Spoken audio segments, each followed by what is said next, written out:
Il y a des fois, je me dis, les gars, imaginez si Yamal, il avait commencé le foot à ce moment-là, les frères. Et je sais pas si vous vous rendez compte, mais Yamal aurait été le plus grand gâchis de l'histoire du football. Yamal aurait pas percé, en fait. Il aurait pas percé, impossible qu'il perce. Impossible qu'il perce. Regardez l'équipe.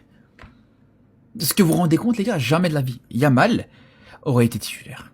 De très loin, les gars. Et pourtant, bien sûr, vous savez bien, j'aime beaucoup Yamal, hein.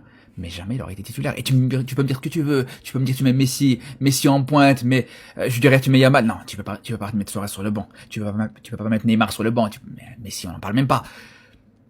Jamais. Il aurait percé, les gars. C'est ça qui est fou. Ça s'est joué à quelques années. Au final, voilà. Au final, quand on se rend compte que ça faisait un petit moment qu'on n'a plus d'attaquants du centre de formation de la Masia qui a éclos, on peut se dire, voilà, c'était pas plus mal. Ou même, on peut se dire différemment, on peut se poser la question différemment. Peut-être des joueurs comme Boyan, des joueurs comme ça, les gars. Alilovic aussi. Des jeunes joueurs du Barça comme ça qui ont pas percé au Barça parce qu'ils étaient plus ou moins en même temps que Messi. Si ça se trouve, les gars, ils avaient peut-être un potentiel qui pouvait être comparé à Yamal au final. Parce que je suis sûr que on l'aurait jamais su. On n'aurait jamais su que Yamal allait atteindre ce niveau-là. Vous pouvez me dire, ouais, mais il aurait peut-être pu aller dans un autre club.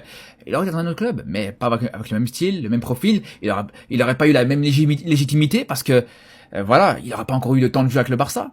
Donc, personne l'aurait pris vraiment au sérieux.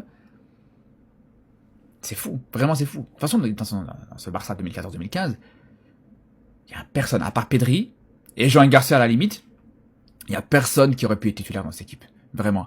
À part Pedri à la place de Rakitic, c'est tout, les gars. C'est tout.